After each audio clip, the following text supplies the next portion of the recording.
Son of Woman, 1971, by Charles Mangua is a satirical, gritty, and provocative Kenyan novel that challenges literary conventions and societal expectations in post-independence East Africa.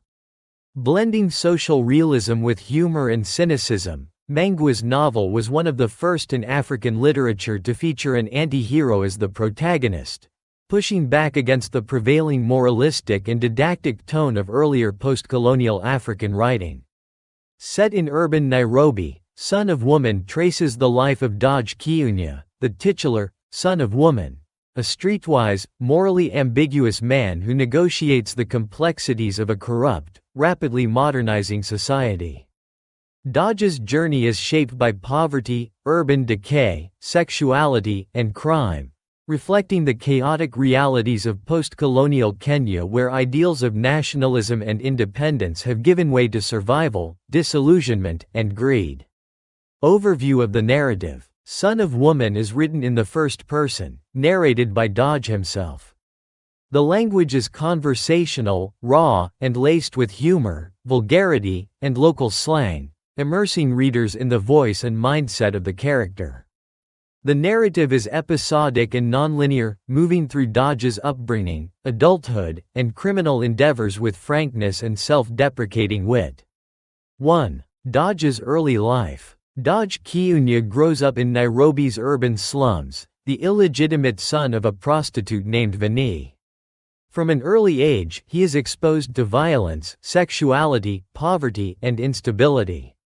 His mother's profession, combined with the social stigma he endures, shapes his cynical view of morality and society. Dodge's education is inconsistent, but he shows a sharp mind and a cunning instinct for survival. Early on, he realizes that conventional paths, education, religion, hard work, are unlikely to yield success in the corrupt environment around him. His formative years teach him that rules are made to be broken, and those who thrive are those who manipulate the system. 2. Descent into crime and corruption. As Dodge matures, he becomes involved in a series of petty crimes, frauds, and hustles, often targeting gullible individuals, corrupt officials, or institutions. He works various jobs, driver, clerk, smuggler, and constantly reinvents himself to escape the consequences of his actions. He has multiple affairs, engages in blackmail, and bribes police officers to avoid arrest. Unlike the noble peasant or revolutionary hero common in earlier African literature, Dodge is not a role model. He embraces his identity as a trickster and survivor in a society that rewards deceit over integrity. He does not justify his actions morally, instead, he narrates them with sardonic humor and blunt realism. 3. Reflections on society and institutions. Throughout the novel, Dodge offers biting commentary on post-independence Kenya, critiquing its failed promises, broken institutions, and moral hypocrisy. He mocks politicians, the legal system, the police, the church, and even the education system for their corruption, inefficiency, and moral emptiness. He observes that independence has not improved the lives of ordinary people, especially those in the slums. Instead, it has created a new elite class that mimics colonial oppression while pretending to promote African values. This disillusionment is a central theme of the novel.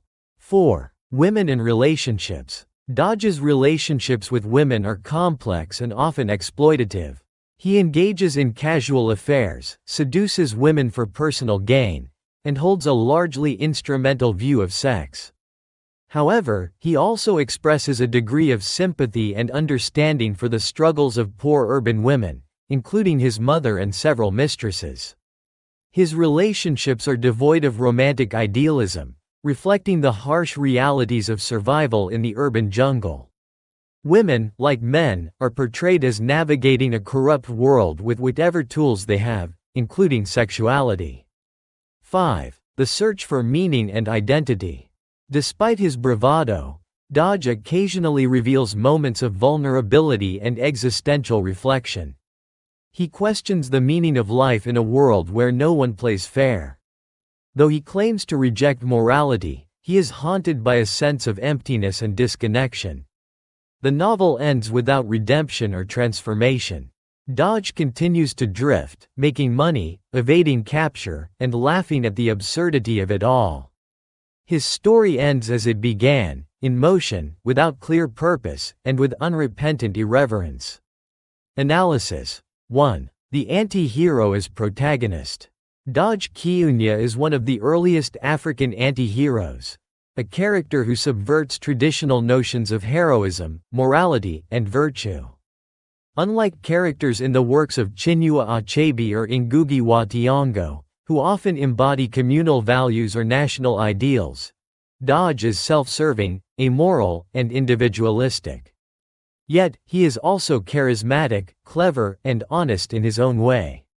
He does not pretend to be righteous or revolutionary. His character challenges the idea that African literature must always present morally upright figures or politically conscious protagonists. Instead, Dodge exposes the reality of urban poverty, social fragmentation, and post-colonial betrayal. 2. Post-colonial disillusionment. One of the most prominent themes in Son of Woman is disillusionment with independence. The novel paints a bleak portrait of Kenya after colonialism. Far from enjoying freedom, the masses are trapped in poverty, exploitation, and disillusionment. The new African leaders are shown to be as corrupt and self-serving as the colonial rulers they replaced. Dodge's survival tactics reflect a society where justice is for sale, law is manipulated, and power belongs to the cunning. This critique aligns Mangua with a group of post-colonial African writers who moved away from the optimism of the early independence era toward a more realistic and critical portrayal of African societies. 3. Urban realism and satire. Mangua uses satire and urban realism to depict Nairobi as a chaotic, brutal, and morally ambiguous space. The city is a living character in the novel, full of energy, vice, opportunity, and danger. It is in Nairobi's streets, bars, brothels, offices, and police stations that the drama of Dodge's life unfolds. The satire is especially sharp when directed at institutions. The church, for instance, is filled with hypocrites, while the education system churns out unemployed graduates. This humorous but scathing tone distinguishes Mangua from his more earnest literary contemporaries. 4. Sexuality and masculinity. Sexuality is central in the novel, not as romance, but as a tool for negotiation, power, and survival. Mangua's treatment of sex is frank, often crude, but reflective of the realities of urban life for many men and women. Dodge's masculinity is defined not by honor or duty but by his ability to dominate, manipulate, and provide. His identity is tied to performance, social, sexual, and economic. This raises questions about African masculinity in crisis and the loss of traditional values in a new, fragmented urban context. 5. Language and voice. The novel's success owes much to Mangua's vibrant use of street language, slang, and humor. Dodge's narrative voice is raw, witty, and unapologetic. This linguistic style captures the rhythm and tone of Nairobi's urban life, making the novel accessible and relatable to its Kenyan readership. By abandoning formal, literary English and embracing everyday speech, Mangua democratizes literature and makes room for urban, lower-class experiences in African fiction. This stylistic innovation was influential in the rise of Kenyan popular fiction. Legacy and impact. Son of Woman was a commercial success in East Africa and remains a milestone in Kenyan literature. Its frank treatment of sex, crime, and urban life made it controversial, yet it resonated with a generation that saw their realities reflected in Dodge's world. Charles Mangua helped pave the way for a new kind of African literature, one that did not shy away from the gritty, vulgar, and chaotic aspects of post-colonial life. His influence can be seen in later works by writers such as Maya Mwangi, David Malu, and others who explored similar themes of urban survival and moral ambiguity. Conclusion. Son of Woman is a daring and subversive novel that rejects romanticized portrayals of African post-colonial life in favor of brutal honesty and satirical insight. Through the irreverent voice of Dodge Kiunya, Charles Mangua critiques the failures of independence, the erosion of values, and the chaos of urban life with wit and wisdom. The novel's portrayal of a deeply flawed but compelling anti-hero forces readers to confront uncomfortable truths about corruption, class, gender, and identity. In doing so, Son of Woman remains a vital and provocative contribution to African literature, one that expands the boundaries of storytelling, character, and critique.